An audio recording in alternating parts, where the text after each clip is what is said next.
so as you know, you're at All About Purim. I hope you know that. It seems like you know that.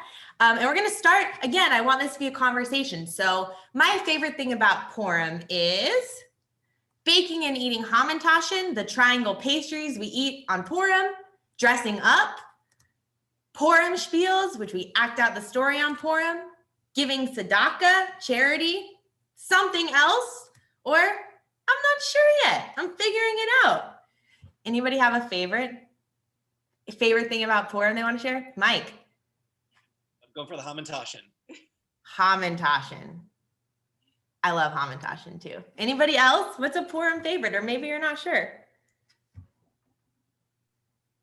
I'm not sure that I have a favorite, but I love all of the things that you mentioned. And I wrote a private comment to Scott earlier because I just really appreciated what he shared about what he's learning in his conversion class and the fact that this isn't necessarily a highlighted holiday, but it's actually a very important holiday because this is the holiday that kind of saved our people on one of the occasions, because that's happened a couple of times, I guess, in our story. But thanks to Queen Esther, we're still here to tell the story. So this is, in fact, it's not necessarily a major holiday, but it's an important holiday that it doesn't really get a lot of attention. And I love everything that you shared in your list to highlight pieces of this holiday. Yeah, that's awesome. And we're going to talk about the story, and we're going to talk about it not being a super major holiday, but still being, again, a fun holiday and also an important holiday. So that's perfect. So these are, I put them, it's kind of a trick question. Like you were saying, they're all really great things about Purim. If I were picking a favorite, I would also probably say hamantashen. When I read this list again, I got excited about hamantashen. So that's awesome. And then what Naomi was saying, Purim kind of follows the trend that we say a lot of Jewish holidays follow, which is they tried to kill us, they failed, let's eat.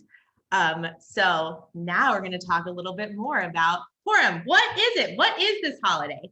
So first of all, it's a biblical holiday. So we talk about different holidays in terms of three sections. So there are the biblical holidays, which is the ones that are mentioned actually in the Bible. There are the rabbinic holidays, which are the holidays that were in what we call the rabbinic period of Judaism, which is between about the years 1 and 600 CE. And then we have the post-rabbinic holidays, which are a little bit later.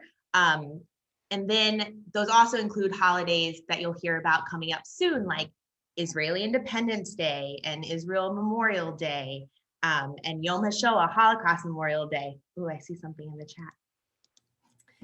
So funny when you're sharing your screen, getting to the chat is like the biggest feat. Will you tell me what you said? Yes, I didn't want to interrupt you. I'm sorry. I was going to say there's actually a really funny chart that I think I saw around Rosh Hashanah and Yom Kippur that shows a calendar of Jewish holidays. And basically it's a list of Jews were persecuted, we fasted, Jews were persecuted, we feasted, we atoned. It's like this whole, it's a chart of all of the holidays in the Jewish calendar. I'll try to find it if I can without being too distracting or distracted. But I love it. Please find it, and please send, even if it's after this, I would love to see it. It's a very accurate chart of when we feast, when we fast, and whether or not we were being killed. I love it. So those three kinds of holidays, Purim falls in the biblical holiday category. It's written in Megillat Esther, the scroll of Esther. We also call it the book of Esther. And it's found in Ketuvim writings. So when we talk about the whole biblical canon of Judaism, that is the Tanakh, and it's three different parts. So we have the Torah, which is the teachings. We have Nevi'im, prophets, and we have Ketuvim writings. So the scroll of Esther, the book of Esther, Megillat Esther is found in the writings section. This is just like a little detail. And when you say this to people, you're going to sound super smart. It's one day. It's a one-day long holiday. It happens in the spring, as opposed to other Jewish holidays. Some days, some are 2 days, some are a week or 8 days, and this is just a one-day holiday. In 2021, it starts on the evening of February 25th. You'll see that Jewish holidays switch dates on our calendar, but they actually stay consistent in the Hebrew calendar. So this always happens on the 14th of Adar, but it kind of changes with the American calendar, with the Gregorian calendar, because of the way that the Hebrew calendar and our calendar line up. That makes sense? Everybody with me so far? Cool. So I wanted to show you a picture of what the scroll of Esther, what Megillat Esther can look like, because it's often really beautiful and really ornate. And around the text, there are pictures of the story. So it's really cool if you get your hands on one to see what it looks like. And I also want to say there are tons, this is a side note, but there are a ton of synagogues just on campus of Shalom Austin. It's a little different now because getting to go to places is harder. But if you ever want to see things, if you ever want to see a Torah, or you ever want to see the scroll of Esther, people are really happy to show that, and I'm happy to facilitate getting you in touch with a rabbi or getting you in a position where you can see these things and touch them and tangibly see what I'm talking about. But for now, it's a PowerPoint. So continuing, what is it? So now we're going to talk a little bit about the story. So it's a joyous holiday. It celebrates when the Jews of Persia were almost destroyed, but spoiler, they weren't. So again, it kind of follows this, they tried to kill us and they didn't, let's see. So very, very briefly, the story of Purim, I will not keep you here forever. But the king of Persia, King Ahasuerus of Persia, held a banquet, and he got upset because the queen, his wife, Vashti, wouldn't come and dance for him and his guests. And he got so upset that she lost her position and she was no longer able to be queen. He had a bad temper. So he essentially held a beauty contest to choose the next queen. And a young Jewish woman named Esther was chosen, but she didn't reveal that she was Jewish. Kept that under wraps. So one day, the king's prime minister, Haman, demanded that everybody bow before him, because that's what you do. He's important. But Esther's cousin, Mordecai, refused to bow because Jews are not supposed to bow to anybody but God. So he stayed standing, and this made Haman really mad. There are a lot of bad tempers in the Persian court, apparently. So because he got so mad, he decided that he was going to kill all the Jews. And this is actually how Purim got its name, because Haman cast lots, kind of like a lottery, to choose the day that this was going to happen, that he was going to kill all the Jews. And that's the Hebrew word for lots, Purim.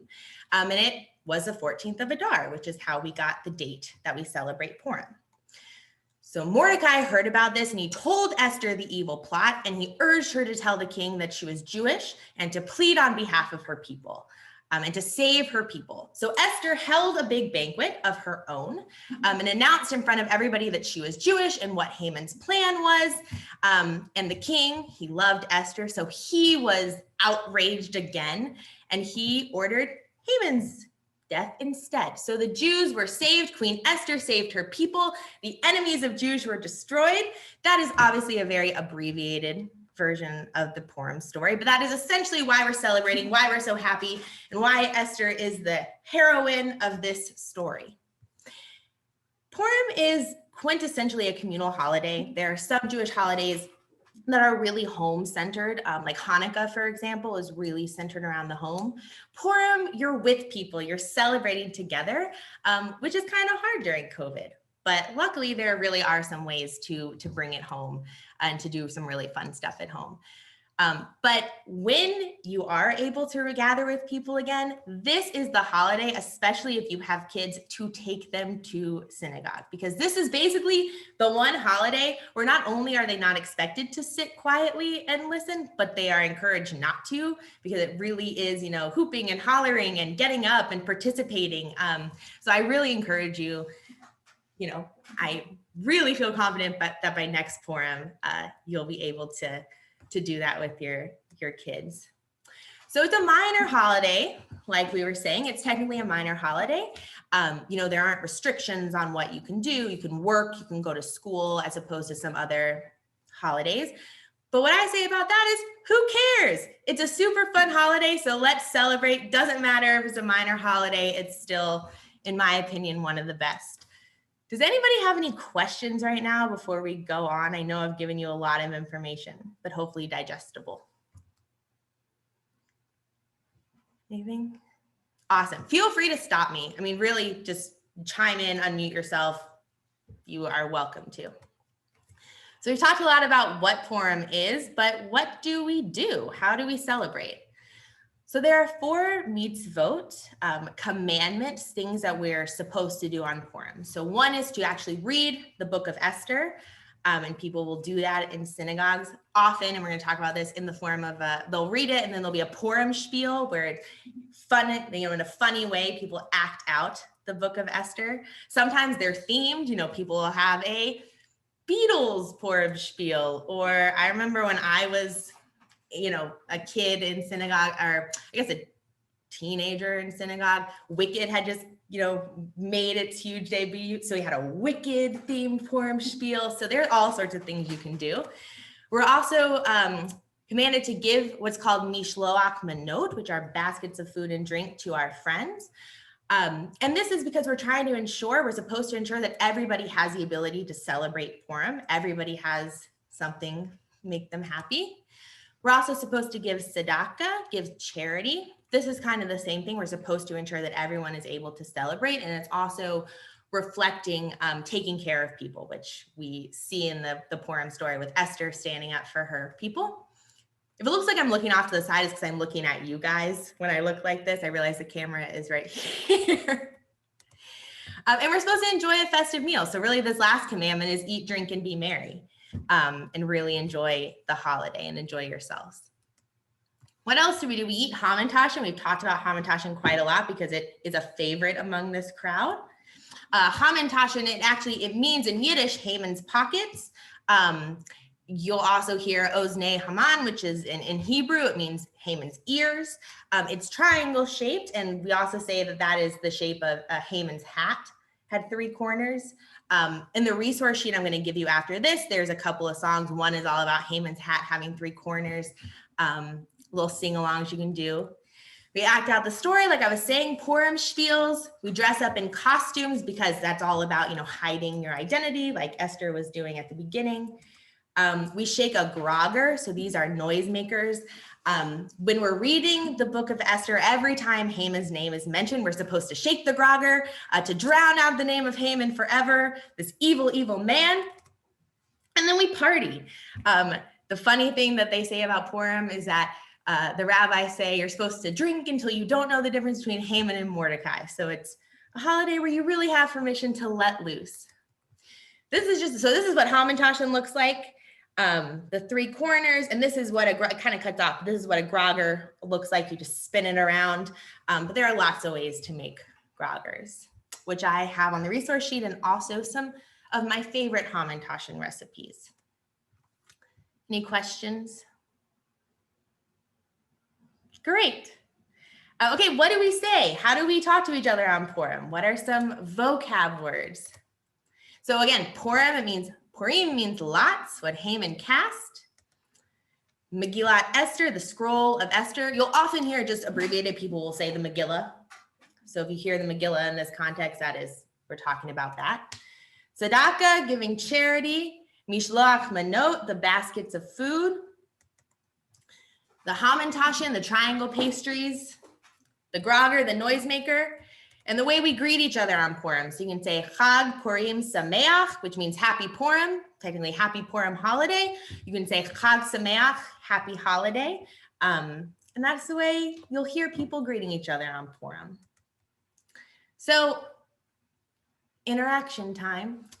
So Purim is a holiday that's really about sticking up for others. So a couple of questions. And again, if you don't have kids, you can talk about how you started this conversation with your friends. Or other people. So how have you started this conversation about sticking up for each other? Or how do you plan to start this conversation if your kids are too young to actually have the conversation? And what lessons about this do you hope to pass on to them? Anybody, you can think about it for a minute, and then does anybody want to share? It doesn't have to be fully formed thoughts.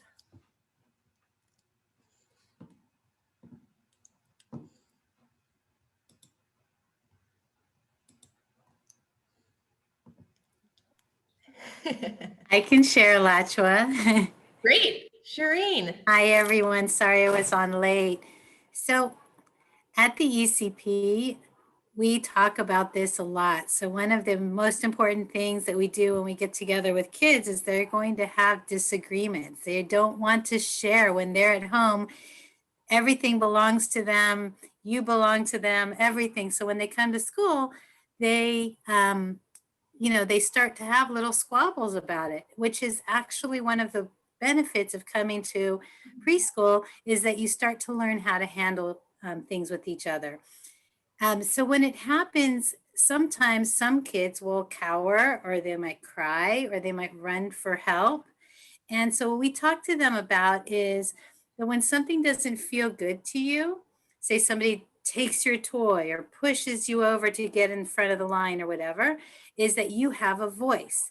So of course we start talking to them about this really early on. And when they're like 1-year-olds, we'll provide the words for them. So say, that was my turn, like provide the words for them. As they get a little bit older, we help coax them into using those words instead of reacting with action or cowering back or whatever. But that just really teaching them that each one of us is special. Each one of us has the right to some of our own opinions, to have time with the toys that we like and all of those. So that's what we do. That's great. Anybody else? I really appreciate the question, and I think I'm gonna think about it much longer, Great.